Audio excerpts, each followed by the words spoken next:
Bien le bonjour, je suis ravie de vous retrouver sur ma chaîne livresque au boudoir de Candy Shy. Aujourd'hui, c'est pour faire une gazette.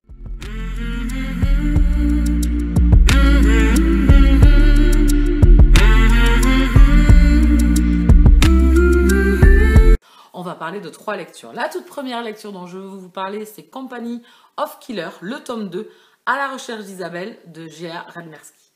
Je vous ai parlé très dernièrement, et on a fait également un book live avec Moody et Tessa pour parler de ce roman du tome 1, que j'ai beaucoup aimé. Et donc du coup, j'ai reçu ce tome 2, j'avais très hâte de le découvrir, certes.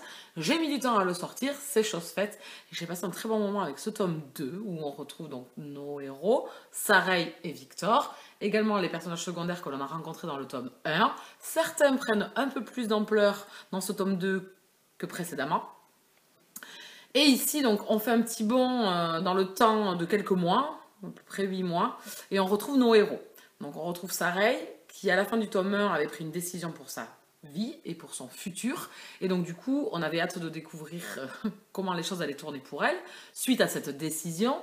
Et c'est ce que nous avons. Donc nous avons la suite et la poursuite de Sareil et des choses qu'elle veut faire dans sa vie. Donc elle nous amène son point de vue, sur ses ambitions, sur son avenir. Et donc on retrouve également Victor. Les événements ont changé pour chacun des personnages. On a fait comme un bond de 8 mois, mais les choses ont quand même, pendant ce laps de temps, on vous l'explique dans le roman, les choses ont changé pour chacun des personnages. On les retrouve quelques temps après. Les choses se sont compliquées pour eux, bien évidemment, dû au choix qu'ils avaient fait dans le tome 1, aux péripéties qui leur étaient arrivées. Victor a fait au niveau de son travail. Je vous le rappelle, il est tueur à gages. C'est un boulot comme un autre, hein, voilà. Et ici, donc, on retrouve vraiment cet univers de tueurs à gages, une normalité dans leur travail, comme monsieur et madame tout le monde qui vont travailler tous les jours. Et bien eux, pareil, ils ont des contrats et ils vont tuer des gens. Voilà. Et c'est amené où le lecteur, en fait, se retrouve tueur, en fait.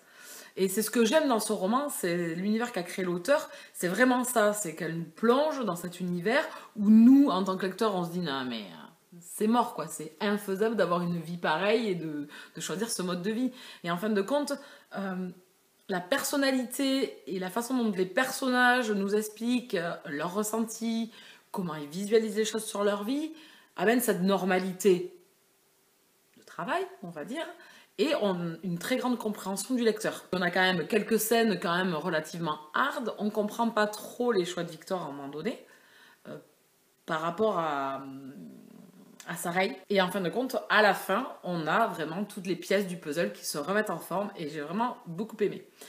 J'ai hâte d'avoir la suite. Alors, si je me souviens bien, j'avais regardé la suite, et sur un autre personnage, on retrouve quand même, je pense, les mêmes protagonistes, mais la personne mise en avant est un des personnages qu'on a beaucoup plus présent dans ce tome 2, qu'on a rencontré dans le tome 1. Donc moi, ici, j'ai passé un excellent moment, encore une fois, dans cet univers.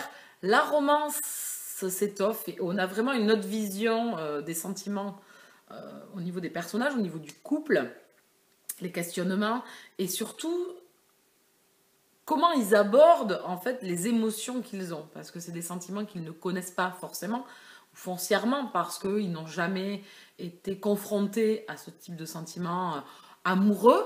Ils se poussent loin et on a un moment où Victor va se livrer complètement, et moi j'ai adoré ce passage, c'est le meilleur passage du roman, j'ai vraiment adoré.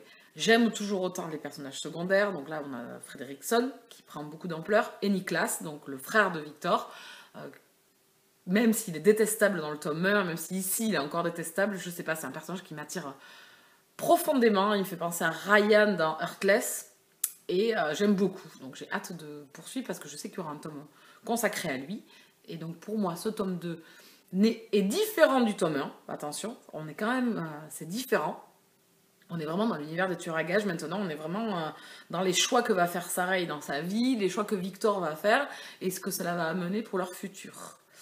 J'ai hâte de poursuivre avec cette romance, ou ce thriller, ou cette dark romance, surtout pour l'univers que l'auteur aborde, qui est un peu atypique, et moi j'aime toujours autant, je lui mets un 17/20. Le deuxième roman dont je vais vous parler, c'est Ma vie, mon tout de Cathy Marsh. Ici on est dans du contemporain, dans la collection Feel Good de chez Milady. Et j'aime de plus en plus cette collection qui est vraiment super sympa. Ici, on suit Anna qui est mariée depuis des années. Pas non plus des lustres, hein, je pense que ça fait 5-6 ans qu'ils sont mariés, 5 ans. On retrouve Anna perdue et qui prend une décision dans sa vie, qui veut quitter son mari. Elle décide de passer le pas, et au moment où elle se décide enfin à passer le pas, son mari fait un AVC.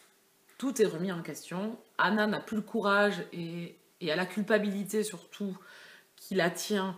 Elle ne veut pas quitter son mari à une période aussi tragique et aussi difficile pour lui, donc elle décide de rester avec lui.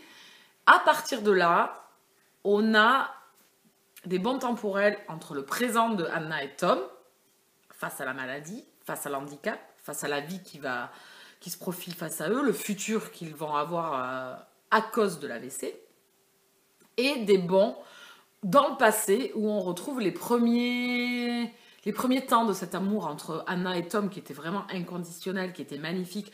Donc c'est très agréable à suivre, ça nous met le sourire. C'est vraiment un couple fusionnel et on se dit à quel moment ils se seront perdus et comment ça se fait qu'ils se soient perdus quelques années après dans leur mariage. Surtout quand on voit les événements du passé qui les ont attachés l'un à l'autre. On ne comprend pas trop et au fil des pages, on comprend ce qui s'est passé.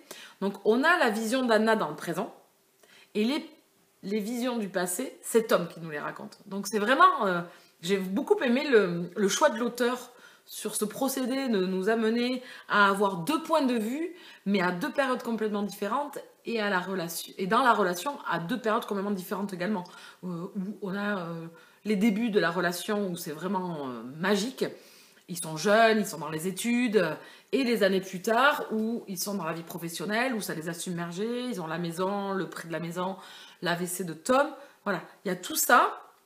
Et j'ai beaucoup aimé cette lecture, voilà, ces 2 sons de cloche, cette vision, ce regard qu'ils ont l'un de l'autre, et ce regard qui s'est perdu, cet amour qui s'est perdu dans le quotidien et la routine, et cet AVC qui serait peut-être l'élément déclencheur pour faire le point sur leur relation, et qui sait peut-être retrouver cet amour qu'ils avaient et cette passion qu'ils avaient l'un pour l'autre. Donc moi, c'était une très très bonne lecture. Voilà, ce changement de vision, cette relation. Le lecteur comprend de plus en plus la relation des 2 personnages. Moi, ça a été une super lecture, vraiment. J'ai aimé participer dans la vie de Tom et Anna. Parce que c'est la relation un petit peu de monsieur et madame tout le monde. C'est-à-dire que quand on est jeune et qu'on est aux études, on a un œil sur l'avenir, on aimerait que les choses se passent comme ça, on a des rêves, on a des envies, et en fin de compte, tout n'est pas réalisable, ou tout n'est pas réalisé par la personne.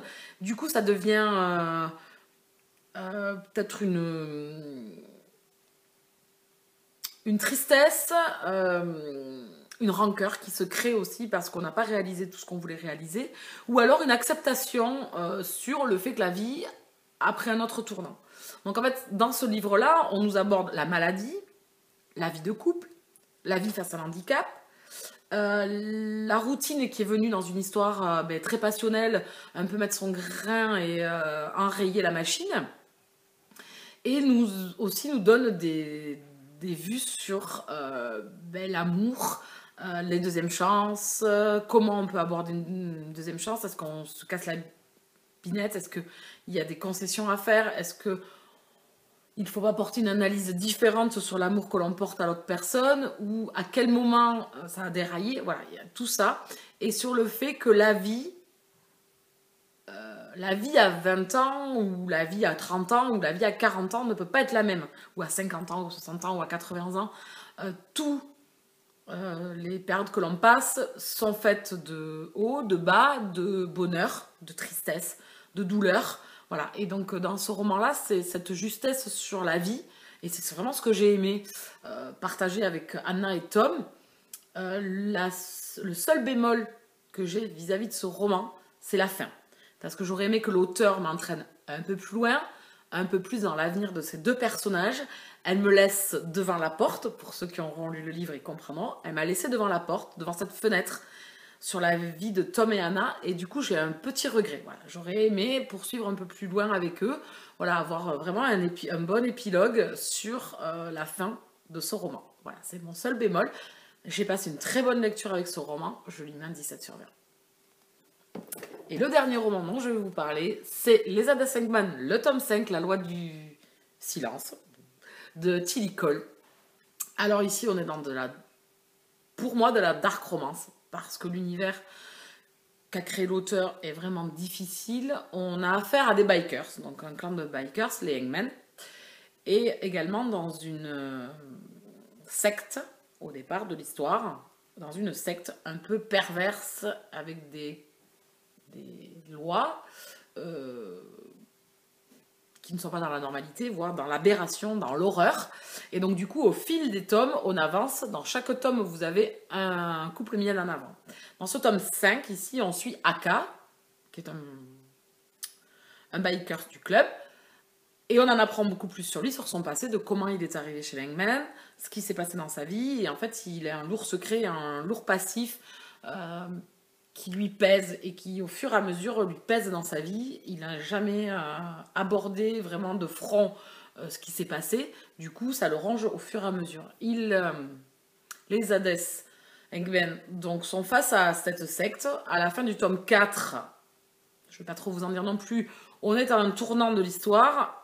Se profilent encore des salopards, parce qu'il n'y a pas d'autre mot, qui viennent engranger encore tout ça, en dehors de la secte, donc qui est très religieuse. Là, ici, on a plus droit à des nazis, à des ariens, qui sont aussi salopards que ceux de la secte, donc qui viennent étoffer encore cet univers.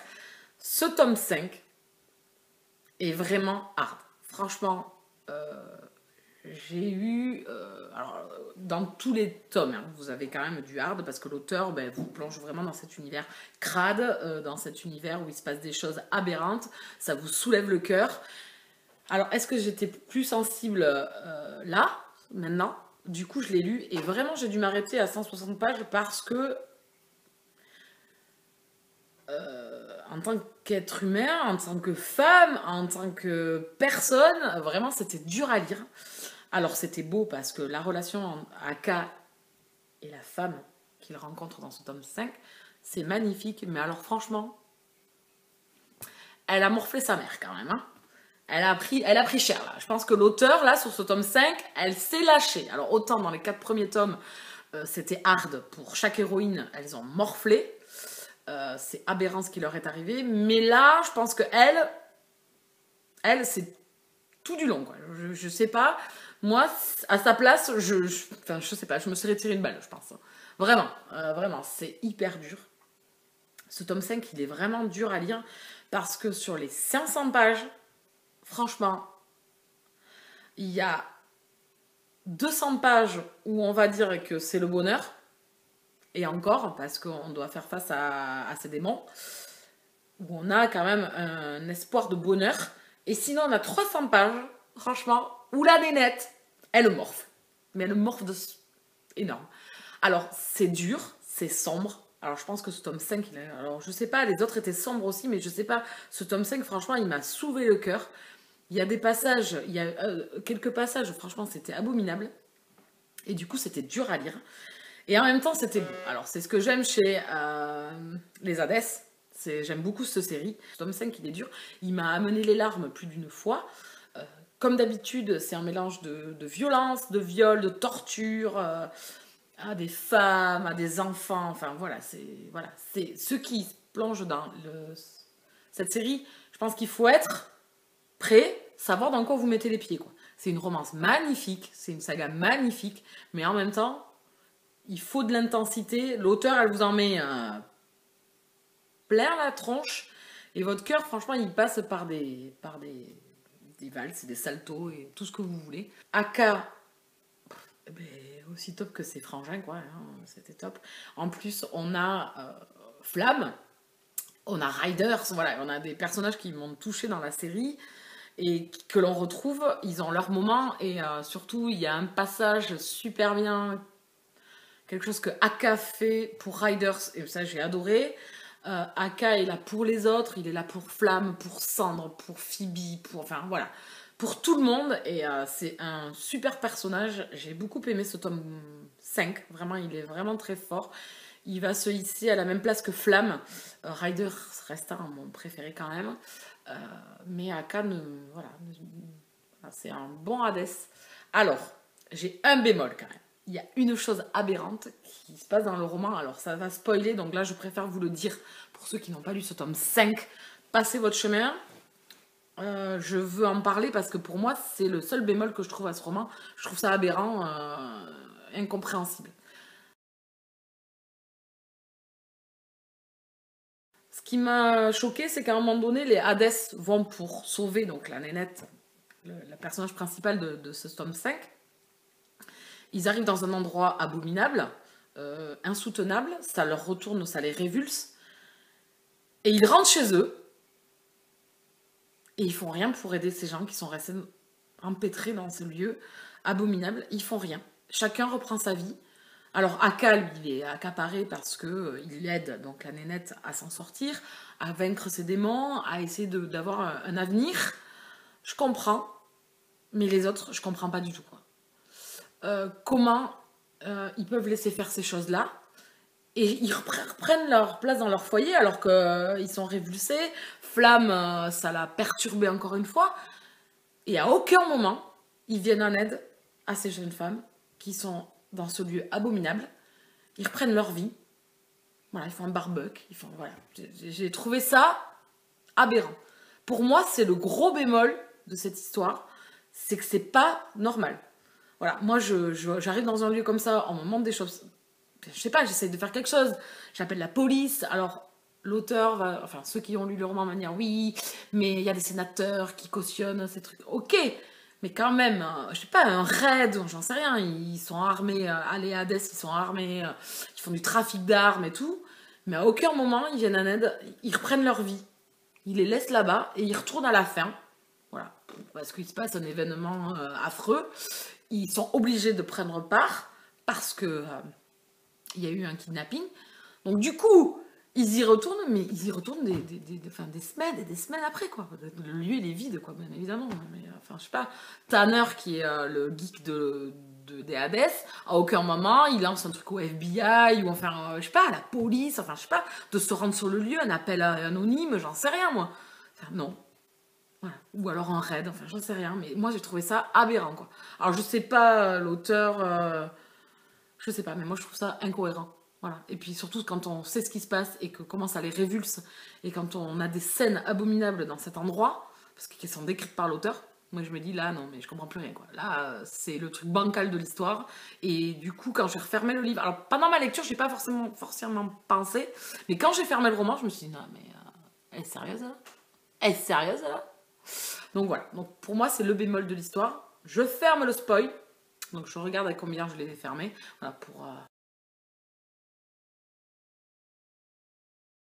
Et je reprends donc du coup, c'était une super lecture, c'était un super moment, c'était dur, c'était sombre, c'était voilà, c'était intense.